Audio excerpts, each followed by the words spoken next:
ಪರಮೇಶ್ವರ ಮಾಡೋದೆಲ್ಲ ಅವಾಂತರ. ನಮಸ್ಕಾರ ಕಣ್ತಾಯಿ. ಕಾಡ್ನಾಗೆ ಹುಟ್ಟಿ ಕಾಡ್ನಾಗೆ ಬೆಳೆದು ಕಾಡ್ ಮನ್ಸರಿಗಿಂತ ಕಡೆ ಆಗೋಯ್ತೆ ತಾಯಿ. ಯಾಕೇನಾಯ್ತು? ಕಾಡ್ಗೆ ತಿನ್ಕೊಂಡು ಕಾಡ್ ಜೇನ್ ಕುಡ್ಕೊಂಡು ಕೂಡ್ಲೆ ಸಾಯೋದಾದ್ರೆ ಈ ಜೀವನ ಆದ್ರೂ ಯಾಕೆ ಬೇಕು ಅಂತೀನಿ. ಈಗ ಏನಾಯ್ತು ಅಂತ ಹೇಳಿ. ಮಳೆ ಬಂತ, ಮಳೆ ನೀರು ಗುಡ್ಸ್ಲಿಗ್ ನುಗ್ತಾ ಗುಡ್ಸ್ಲು ಕೊಚ್ಕೊಂಡ್ ಹೊಂಟೋಯ್ತು. ಗುಡ್ಸ್ಲಲ್ಲಿ ಪಾತ್ರೆ ಹೋಯ್ತಾ, ಬಟ್ಟೆ ಬರೀ ಎಲ್ಲ ಹೊಂಟೋಯ್ತು. ಕೈಯಲ್ಲಿ ದುಡ್ಡು ಮಗುವನ್ನು ಕಿತ್ಕೊಂಡು ಹೊಂಟೋಯ್ತು. ಸರ್ಕಾರದವ್ರಿಗೆ ಹೇಳ್ಬೇಕಾಗಿತ್ತು, ಏನಾದ್ರೂ ಪರಿಹಾರ ಕೊಟ್ಟಿರೋರು. ಇರೋ ಪರಿಹಾರ ಎಲ್ಲ ಅವರೇ ಹಂಚ್ಕೋತಾ ಇದಾರೆ, ಇನ್ ಇವ್ರಿಗೇನ್ ಕೊಡ್ತಾರೆ? ಸರಿ, ನಾನು 1,000 ರೂಪಾಯಿ ಕೊಡ್ತೀನಿ, ಏನಾದ್ರೂ ಮಾಡ್ಕೊಳ್ಳಿ.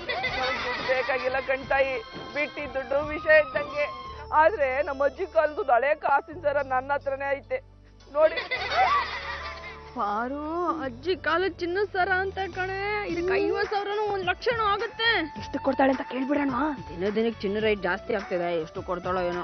ಅವ ಇದನ್ನ ಅಂಗಡಿಯಾಗ ಕೊಡಕ್ ಹೋದ್ರೆ ನನ್ನ ಕಳ್ಳಿ ಅಂತಾರೆ, ಎಲ್ಲಿಂದ ಕದ್ದೆ ಅಂತಾರೆ. ಅದಕ್ಕೆ ಕಣವ, ಇದಕ್ಕೆ ನೀವೇ ಒಂದ್ ರೇಟ್ ಕಟ್ಬಿಟ್ಟು ನೀವೇ ತಗೊಂಬಿಡಿ. ಆ ದುಡ್ಡಾಗ ನನ್ನ ಜೀವನ ಹೆಂಗೋ ಮಾಡ್ಕತೀನಿ. ನನಗೂ ಕಷ್ಟ ಕಳ್ದಂಗ ಆಯ್ತದೆ, ನಿಮ್ಗೂ ಅನುಕೂಲ ಆಯ್ತದೆ. 20,000 ಕೊಡಂಗಿದ್ರೆ ಕೊಡು, ಇಲ್ಲಾಂದ್ರೆ ಮುಂದಕ್ಕೆ ಹೋಗು. ಬೇಡ ಅಂದ್ರೆ ಒಟ್ಟಾಗಿ ಕೇಳ್ಬೇಕಲ್ಲ ತಾಯಿ. ಕಾವ್ ಕಾವ್ ಅಂತೈತೆ, ಎಟ್ಟಾಯ್ತು ಅಟ್ಟೆ ಕೊಟ್ಬಿಡಿ.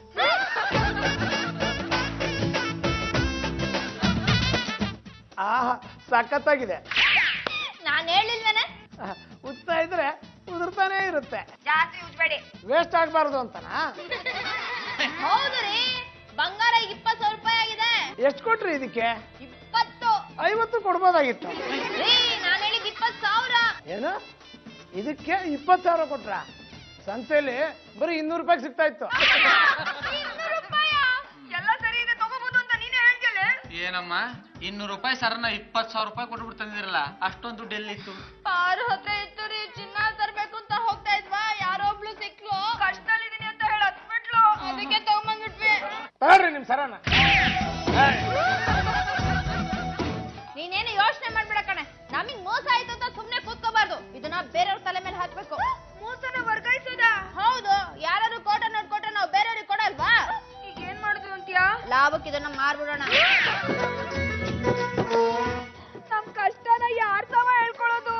ಅಲ್ಲಿ ನೋಡು, ಒಂದವ ನಮ್ ತರನೇ ಬರ್ತಾವಳೆ, ಅವಳ ಹತ್ರನೇ ಹೇಳ್ಕೊಳವ.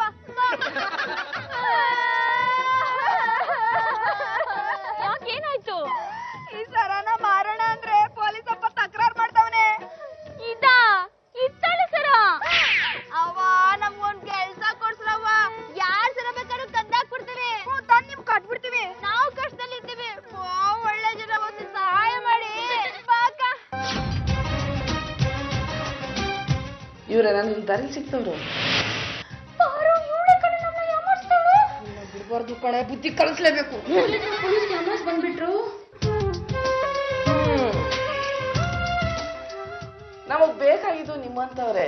ಏನ್ ಮಾಡ್ಕೊಂಡಿದೀರಿ? ಸಣ್ಣ ಪುಟ್ಟ ಕೆಲ್ಸ, ಕತ್ರಿ ಹಾಕೋದು, ಛತ್ರಿ ಹಿಡಿಯೋದು, ನೀವ್ ಏನ್ ಕೆಲ್ಸ ಹೇಳಿದ್ರು ಮಾಡ್ತೀವಿ. 2 ಊಟ ಹಾಕಿದ್ರೆ ಸಾಕು.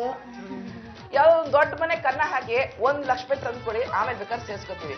ಈಗ ಬಂದೆಲ್ಲ ಸೇರ್ಸ್ಕೊಂಡ್ರೆ ನಮ್ಗೆ ವರ್ಕೌಟ್ ಆಗಕ್ಕಿಲ್ಲ. ಅವ್ವ, ಇಲ್ಲಿ ನೋಡಿ, ಮನೆಗೆ ಕಟ್ಕೊಂಡ್ಬಂದಿನಿ. ಒಂದವ್ವ ವ್ಯಾನಿಟಿ ಬ್ಯಾಗ್ ಹಾಕೊಂಡು ಹೋಗ್ತಾ ಇದ್ಲು, ನನ್ ಕೈ ಹಾಕ್ದೆ, ದುಡ್ಡು ಸಿಗ್ಲಿಲ್ಲ, ಕೀ ಸಿಕ್ತು ಎತ್ಕೊಂಡ್ಬಿಟ್ಟೆ.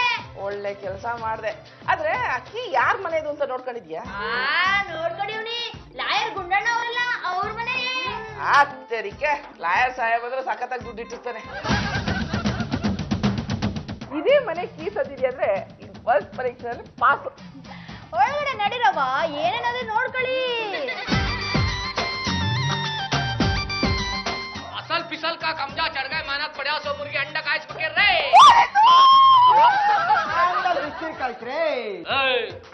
ಕೊನೆಗೂ ಸಿಕ್ಬಿದ್ದೇನಮ್ಮ, ಹೋಲ್ಸೇಲ್ ಆಗಿ ಸಿಗಾಕೊಂಡ್ಬಿಟ್ರಲ್ಲ ಇನ್ಸ್ಪೆಕ್ಟ್ರೆ. ನಿಜ ಹೇಳಿ, ನೀವಿಬ್ರು ಯಾರು? ಈ ಮನೆ ನಂದೆ, ನಿಮ್ಮನ್ನ ಹಿಡಿಬೇಕು ಅಂತಾನೆ ನಾವಿಬ್ರು ನಾಟಕ ಆಡಿದ್ದು. ಯಾಕೆ? 20,000 ತಗೊಂಡು ನಮ್ಗೆ ಡೂಪ್ಲಿಕೇಟ್ ಸರ ಕೊಡ್ತೀಯಾ? ಇಷ್ಟು ಮೋಸ ಮಾಡಿರೋ ನಿನ್ನ ನಾವ್ ಬಿಡ್ತೀವಾ? ಈಗ ನಾನು ಹೋಗ್ತೀನಿ, ಇವತ್ತಲ್ಲ ನಾಳೆ ಈ ಕೇಸ್ ಮುಗಿಸ್ಕೊಂಬಂದು ನಿಮ್ಮಿಬ್ಬರನ್ನು ಮುಗಿಸ್ತೀನಿ. ನಿನ್ ಮೇಲೆ ಈಗಾಗಲೇ 200 ಕೇಸ್ ಇದೆ, ಅದು ಮುಗಿಯೋ ಅಷ್ಟಲ್ಲಿ ನೀನ್ ಸತ್ತೇ ಹೋಗಿರ್ತೀಯ.